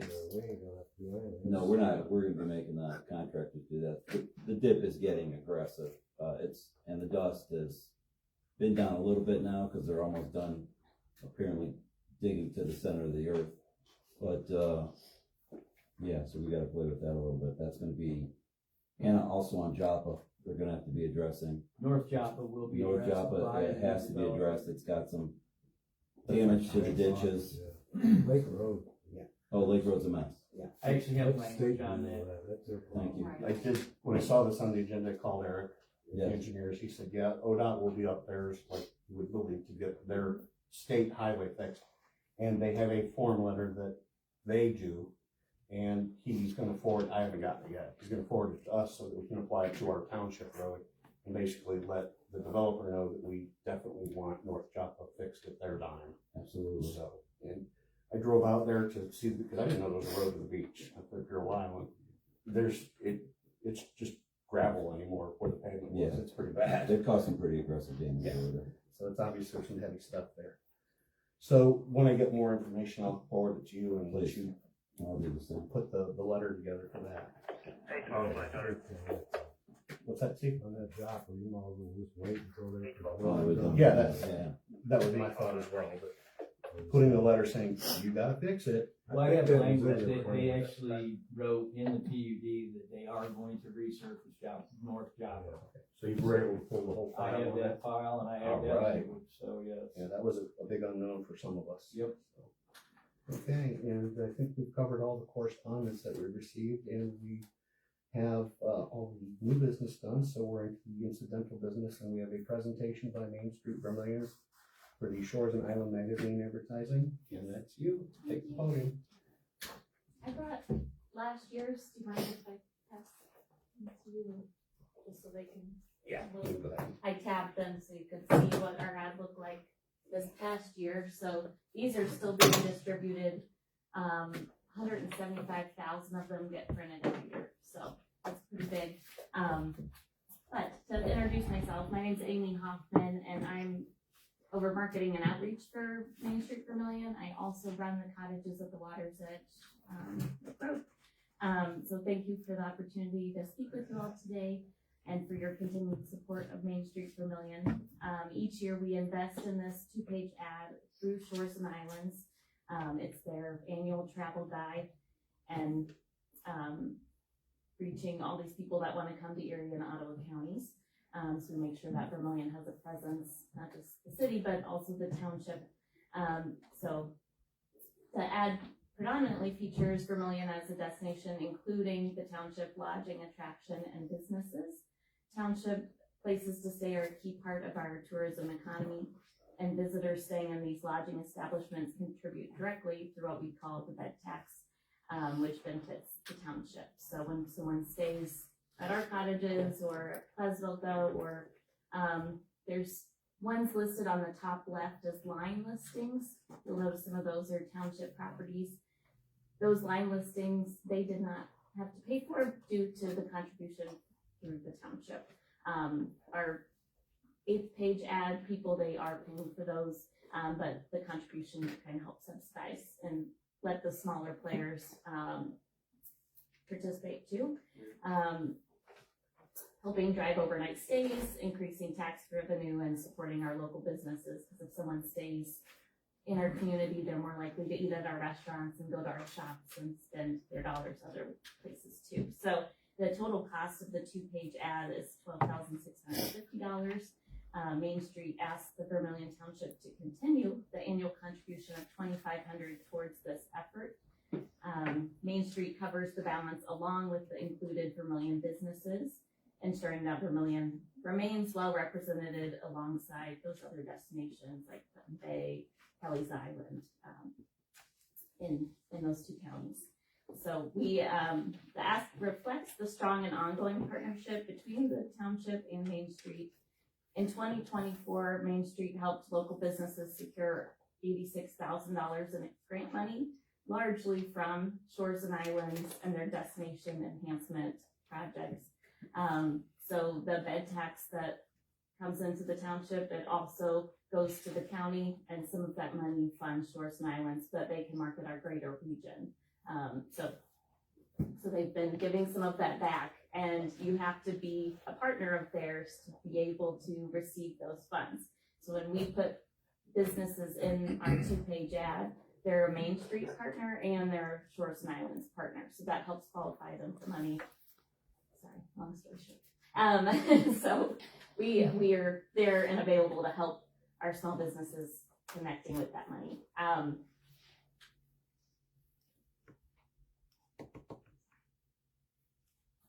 Take a beat, that's what I do. Okay, so in closing, we deeply value the collaboration and appreciate the past contributions from the township, and we hope that we can again have your $2,500 to help promote Vermilion as a whole, and not just township, all of it. Thank you for your I attention. have a few questions. Sure. Hopefully I have a few minutes. These are the 2 pages. Yes. How much of this is paid for by the vendors and how much of this is paid for by Main Street and us? So the whole 2 pages costs I got $12,650. that. What portion do So these vendors pay? right. So each of the 1/8 of page ads, they're paying $875. Okay, The line listings, if they're not township lodging, they pay that's up here, right? $575. And then there's a few township properties that we give a line listing to, basically for your $2,500. I count 1, 2, 3. 3 Also township in the listings. township that are paying their full is Cottages at the Water's Edge and Pleasant.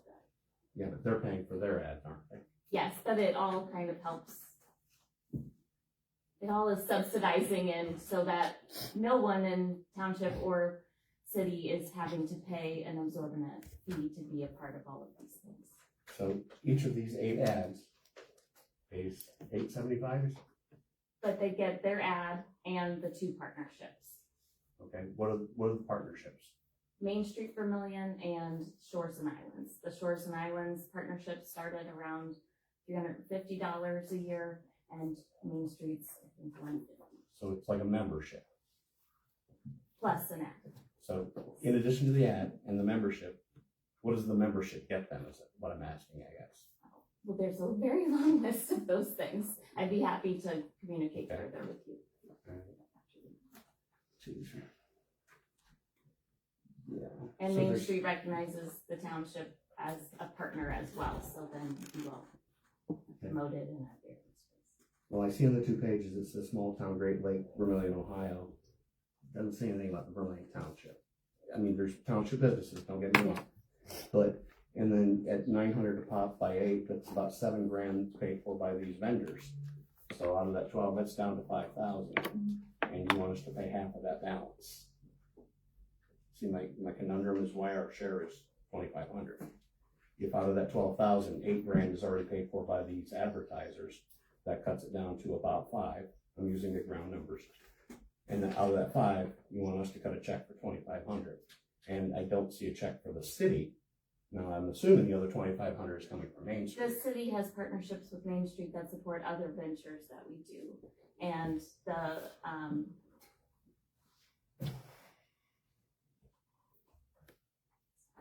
It's okay. If this said Vermilion Township, it had a was just baby a about year ago Vermilion and the brain Township. does not work quite as So- it did before. Do the advertisements, are they pretty pleased? Do they get a lot of business from Very the? pleased. We That's get the a lot of important part of our business. township residents are, Yes. the businesses are getting. And the other piece that thank you, wanted to mention was that the bed tax goes to the township and to the county. It does not go to the city of Vermilion or to Main Street Vermilion, while we are primarily the promoters of Vermilion downtown and surrounding. Right.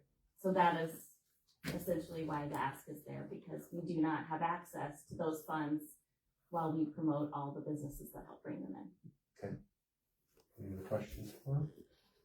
Are there other businesses that would like to advertise with your book, that you guys just do the 2 pages? Is there a possibility to ever go to another page? There is possibility to move to another page, we just have to, the timeline for this year got shorter than last year I was in here in October. So they've shortened our timeline on the commitments, and so we aren't able to go to a 3rd page for this coming year, but potentially in the future, as more and more businesses learn that this isn't just an ad for $875, it's 2 partnerships plus an ad, and the amount of printings that this does is huge for the dollar amount. 175,000 copies that get distributed all over welcome centers, turnpike, service plazas, etc. My business personally pays for one of the big ads because we see a true benefit of being in those places. It reaches Amish country, people that aren't getting online to find bookings, that aren't using Airbnb. They find us through here. So it's a value. Anybody else got any questions for me? Stephanie, do we have a numbers for bed taxes for last year, this year?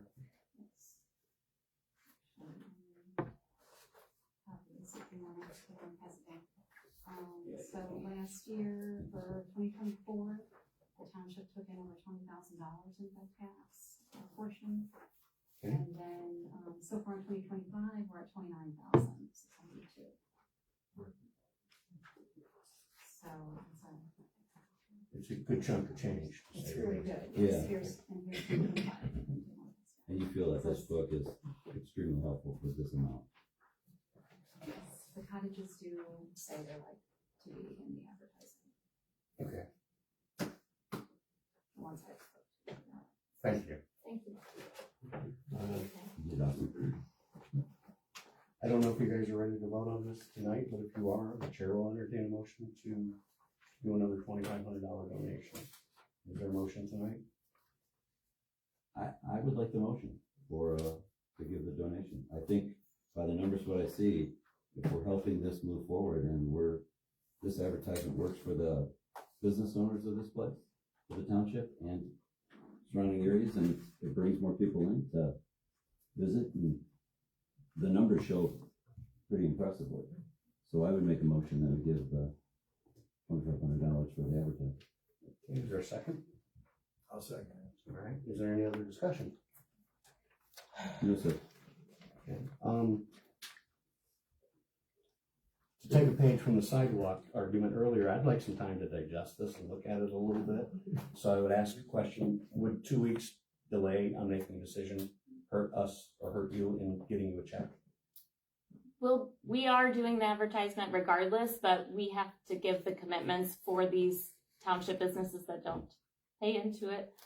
You don't have to What's pay your us deadline? immediately, that's what I'm saying. What's your deadline? Our commitments to Shores and Islands is on the 5th. So we have to tell them which of those line listings that aren't paying their way are in it. All right. I think we ought to vote on it. All right. I'll call a vote on the motion. Mr. Rowe, how do you vote?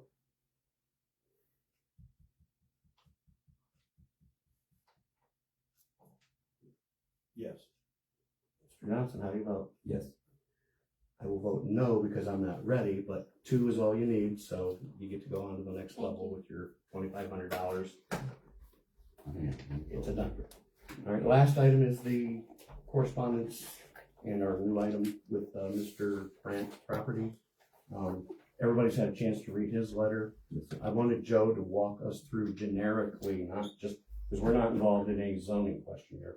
Joe's just explaining the process, and we're gonna use Mr. Brandt's property and Mr. Brandt's situation as an example. What you have to go through to get build a barn on an agricultural or agricultural nature property, whether it's an agricultural use, commercial use, or residential use. So Joe, what's the first step when they come in, like Mr. Brandt has? So I check our map to see if it's rural, residential, agricultural, even zone map. And I check the properties to see if it meets the criteria for agricultural. There are several different avenues, as I had presented to Mr. Brandt, that you can go down for agricultural. But I didn't deny him anything, which is what I'm confused by, because he got a zoning permit to build his building. So I'm confused at we don't have a permit for agricultural. So he has a zoning permit for his buildings, so I'm confused as to where there is an issue with this. From what he explained to me, he does lumber, he does forestry. He has a 2.5 acre lot. So he cuts lumber, brings it back to his place, sticker stacks it, dries it, mills it, does all the things for lumber, and claims that to be forestry. Agricultural, if I go to the grocery store and buy chickens or eggs and bring them home, I am not agricultural because I own eggs and I purchase them from the grocery store. If you have 2.5 acres and you cut down all of your trees, how long are you going to be agricultural on 2.5 acres? Then he brought in chickens. He was going to raise chickens and do eggs. I also made mention that that is currently in the state, and that is also against our resolution right now because we technically have put a moratorium on it for chickens and being allowed to have them in the township. So I'm a little bit confused by the process. If he doesn't like, I don't know, I didn't deny him anything, so I'm not sure where he should go from here. In order to be agricultural, you must prove for 3 years that you've done $2,500 on your property to maintain that status. I don't have any records of $2,500 of that being done on his property. As far as I know, he doesn't even have chickens. He's going to purchase chickens to do all of this. You can't cut trees down on someone else's property, bring them home, and do forestry and be agricultural. Realistically, what it sounds to me is like a commercial business in the township, which you were not allowed to have. So I'm confused by all of this. The $2,500, to be clear, that's CAUV, that's taxation. That's not a zoning question. I understand that, but I don't have, if you're rural, residential, and agricultural, and you come to me and you don't have 10 acres and you don't meet all the criteria, here's the steps that you can go through. It says so. You can have an acre and make $2,500 as long as you can prove it. You can be agricultural. That's for taxes, though. For taxes, but for our purposes, how am I going to deem him agricultural? You're going to cut down every tree on 2.5 acres? What are you after that? I'm just curious. How do you determine agricultural within our zoning code? Within our zoning code? Yes. You have to have 10 acres. It says so right in the resolution book. Or you can have 5 acres. You can do agricultural. But forestry is not cutting trees down on someone else's property. I'm not worried about forestry. Okay, well, I'm just telling you, this is where we're at. And he wasn't denied anything, so I'm confused. So right now he can build his barn, so his problem is solved. No, he can't, because he went to the city and the city told him, because apparently if you're over 36 feet, and this is per the state from what I'm being told, if you are over 36 feet in width in your building, you must have engineered plans, which those are $200 to $2,500. As far as I know, Mr. Brandt does not have engineered plans for his building. So he has a zoning permit to build a building, but he had to remove the front porch or the porch that he attached to it to fall under the criteria to build that building. Okay. He then went down to the city, added the porch back in. His building is beyond the 36 foot with the overhangs. The city is now requiring engineered drawings. That has nothing to do with me. Okay. So, For an accessory structure, an agricultural structure, whatever it is. Say I own 2 acres out on blank road, and I want to put 5 chickens inside my accessory structure. It's an agricultural use. Whether I have 5 chickens or 5,000, it's an agricultural use. right. And maybe I want, something other than chickens, like a duck. But my point is, we don't regulate, it's got to be this or this or this. If it's what's an acceptable agricultural use, then the structure is an agricultural structure, period. Well, I understand that, but he wasn't denied anything, and this is a zoning issue, and it should be over there. Right. If he wants to file an appeal, he's more than welcome to come in here, get an application, and file an appeal for the BZA. But if he hasn't been denied anything, he doesn't have the basis to appeal. Here's that's this my is issue. why we're sitting here. So there's been no denial. Okay. He has a zoning permit to build a building. He just Okay. can't build the building that he wants because it doesn't fall under the purview of the city for what they require for building. So this plans. is more of a building This is a question, building not a issue, zoning not a zoning issue. Okay. And then for an agricultural structure, as long as it's an agricultural structure and it's under, you said 36 feet? Is Yes, that width, under length, or both? 36 feet with an overhang. So if you got 36 foot and a 1 foot overhang, you're now technically 38 feet. So you need engineered drawings for that building. So it's not a square footage. No, it's not square footage. So it It's could be anything over 36 foot. 34 feet and 100 feet long, Right, and it would be okay. right. But if you do 36 feet and add a foot overhang or a 12 or 10-foot porch, guess what? You now need engineered drawings. So if we build a 40 by 40, which is 1,600 square feet, I'm You gonna need need engineered engineered plans. drawings, even though it's smaller than the building he wants to build. Yes. So it's more of a building Building issue. code issue, Yes. the code of the state, not our zoning code. Right. By our zoning code, everything that he has is good to go. Mhm. And anybody that wants to do a shed has to meet the setbacks in code, and there's no problems there. Right. And I also explained to him that removing the porch at some point, if he deemed it would be necessary because he's got another structure he talked about taking down, well, then you can file for a variance. And you can come in here and ask for the ability to add a porch, even though it exceeds the square footage of your home. Right. That is a possibility. That was also explained to him. So he's got a building without the porch, the zoning is good. Right, If he adds the porch, he needs a variance. right.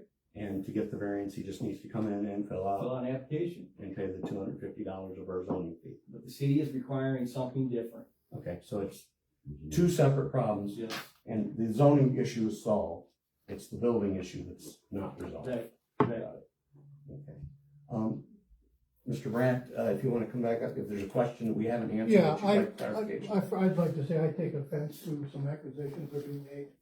I think the first one would be that I went to the city of Vermilion and tried to get a porch put on that structure, which I did not. I was very open with Joe, and I told him when he was on the phone with Joe, when the city of Vermilion sends something to somebody, it says the township.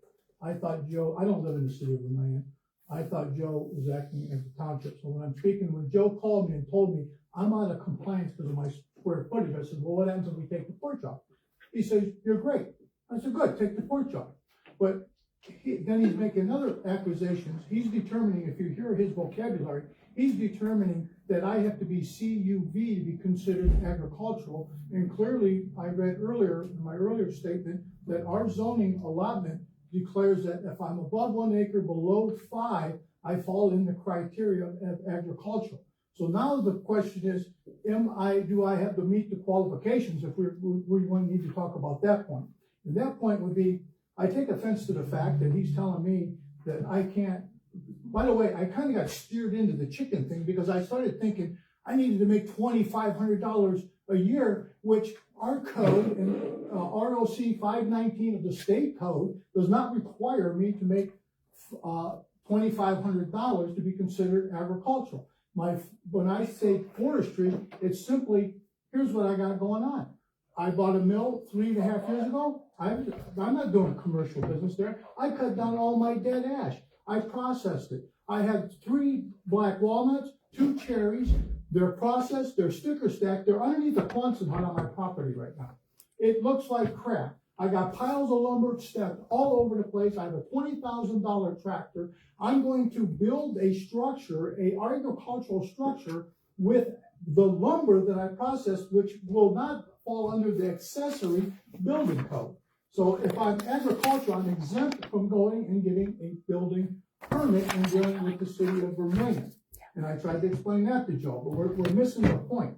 The point is, I have all this on my property, I fit the qualifications, and it's not for him to decide what I'm gonna do or not to do. I rescind the chicken thing. I might do shiitake mushrooms. If I have to go forward, if I get denied, I will apply for the CUV, which I'm not entitled to. I'll get a 20% tax deduction, because honestly, I make the qualifications. I've milled my dead ash, I've milled this lumber up, it's sitting on my property. I need to store it someplace adequately instead of like all over my backyard.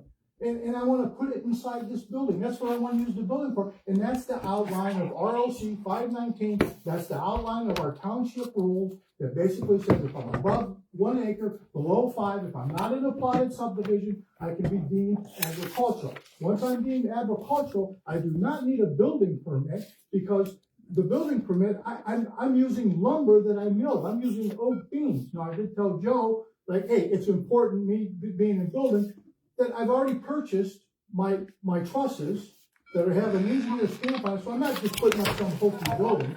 This is going to bring the value of the township up. So you know, that's just where, and I take offense to a lot of these accusations that are being made. They're unsubstantiated.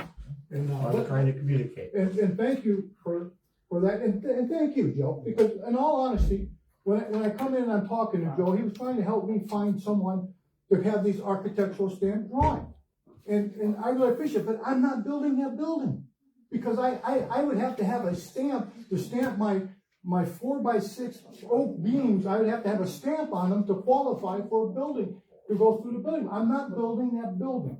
I'm building an agricultural building to put agricultural things in it. And if I want to proceed now, because I'm retired, semi-retired, if I want to proceed to do something with the rest of my life, I have several more oaks I have to cut down to keep them processed. Where am I going to do that? I'm going to do it in my building in a clean way. I want to bring the value up to my property. And I would hope that the trustees in the township and Joe in the zoning would help me succeed and not fight me. Not call up the building department and tell them, oh, he has materials delivered and he's going to build a porch. When that's an absolute lie. Because I told that man, I'm not going to build the porch on there. And who cares if I have materials delivered to my house? Is there a law against that? So here the man's talking to me straight up, man to man. Then you go behind my back because I offended you, and you call the Vermilion Township, and that's shoddy. I don't appreciate that, and that's offensive to me. John, you'll be talking to me. All right, I'm sorry, and I'm sorry for speaking to you, Joe. I don't want to be out of line here. I appreciate. Listen, I appreciate. Here's what I know. You've got a zoning permit. But okay, so because we get correspondence from the city of Vermilion and the township with the Vermilion Township letterhead on it, when Joe had called me for the zoning, when I read the Vermilion one that says any structure over 36 feet wide would require architectural drawing. That's if you're doing an accessory building, and I'm doing an agricultural building. So when Joe calls me on the phone, I think I'm talking to the same Vermilion Township letterhead. We discuss it, and he says, yeah, remove the porch, you're within, come down and pick up your zoning permit. I'm like, hallelujah, great. I come down, I lay out $560. I got a zoning permit. But I'm not building an accessory building, I'm building an agricultural building, and it does not require a building permit. So all Joe has to do is say, I accept it as an agricultural building, and this doesn't need to go any further. And I'm not asking for a favor either. I understand. Under 519.02, the Board of Trustees may regulate location, size, and use of buildings and land in unincorporated territory. I just want to read you this so you get a clear understanding. Yeah. This is not about accessory structures or agricultural structures. It's about all structures. Right. It says, except as otherwise provided in this section in the interest of public health and safety, the Board of Township Trustees may regulate by resolution, which we have, our zoning code, in accordance with a comprehensive plan, which we have, the location, height, bulk, number of stories, and size of buildings and other structures, including tents, cabins, and trailer coaches, percentages of lot areas that may be occupied, setback building lines, sizes of yards, courts, or other open spaces, the density of population, the use of buildings and other structures, including tents, cabins, coaches, and trailers, and the use of land for trade, industry, residence, recreation, or other purposes in the unincorporated territory of the township, except as otherwise provided in this section in the interest of public convenience, comfort, prosperity, or general welfare. The board, by resolution in accordance with the comprehensive plan, may regulate that. Okay. I'm gonna not read the next 3 pages. And may I So add, basically, I let me did not- finish. If it's a structure, it needs a permit, period. Whether it's agriculture, accessory, whatever. If it's a structure, it needs a permit. When it's the 5 acres and agricultural use only, the permit fee is exempt, but the structure is not exempt from getting the permit. Okay. Am I wrong, Jay? No, you're not. You are wrong, because 3 months ago on Mason Road, the Terrys built a building and there was no permit required because it was deemed agricultural. So I don't know how we go from 3 months to something that needs a permit to don't.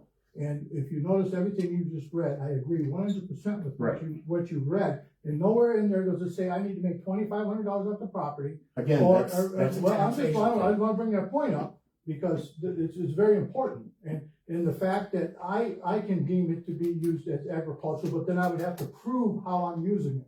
So all I'm asking is for Joe to not approve it as an accessory building, but to approve it as an agricultural building and let me go down to the city of Vermilion and say, hey, I want to get a permit for my agricultural building, and let them decide because they know the laws, right? I'll go with that. We just need Joe to authorize that in writing for me as a zoning, because his job, he's done a wonderful job. He says, John, you can't build this building bigger than your house. That's the zoning. Everything that you read was zoning regulations on how I'm gonna build this building. But what I'm gonna do in the building is up to me to decide if I'm in the zoning area. There's no argument there. Well, there is, because the point is you're saying you're declaring it an accessory building. No, Now, I'm okay, declaring it a structure that Well, requires a permit, no matter what kind of structure. It's either an accessory building No. or it's an agricultural Respectfully, building. sir, no. Okay. I'll give you a copy of this before you go. That's good, because, Yeah. I mean, I've already got all the lumber, I got everything all spent to do this Right. project, and I Let me- wanna go forward, so the next part is I go to the attorney and just have him, and why do I wanna fight myself? It's gonna cost me, and do we have an attorney on staff here that we can ask this legal question to, because none of us are attorneys, Yes. and instead of me having to go out and spend money on an attorney to fight myself in the township and it's creating a very hardship for me. This is why we're trying to get Okay. it resolved. To shorten the evening, Joe, would it matter, or could it matter, or can we call it an agricultural structure and say he's got an agricultural structure to the city? You wanna do that, go ahead, I'm not, Okay. because you don't get to Because- cut trees down and bring them back to your house and. Now, that's consider another yourself thing I forest. take offense to. He's saying that I'm cutting trees down some Hey, other place. stop. both of You you. right here. Stop! I'm gonna read your letter, right here. I am the chair of this meeting. If either one of you keep talking, you'll be exited to the room. Is that clear? Yes, sir. I am not playing around. Good, Joe, don't push the button. yeah. Mhm. Good evening, Mr. Baxter. See a partner?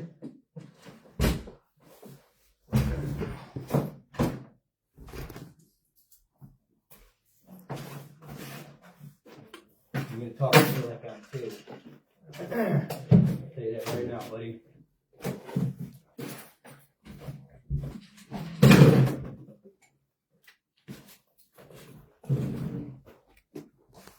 Apologize. Mr. Brandt, we will see what we can do. I cannot make you any promises. I will put this to the prosecutor for a legal opinion, and we will give you an email. Yes. Okay. Okay, thank Apologize you, for yelling. and I didn't mean to, get your zoning dial upset. There's clearly some anger issues going on there. That's not I'm not gonna appreciated. comment on That's that. not appreciated, so just for the record. Understand. Okay, and can we have a copy of the record tonight for me also? And where can I You pick that can up? submit your request to the, Oh, I have to submit a request. Can I request a copy? Can you send me an email? I sure can. That'd be great. All All right. right, thank you, Stephanie. Thank You're you, doing a Mr. great Brown. job too. Thank you, sir. If there is no objection and there's nothing else to come before the board, I'm gonna declare this meeting adjourned. Is there any objection? Hearing none, this meeting is adjourned at 8:25.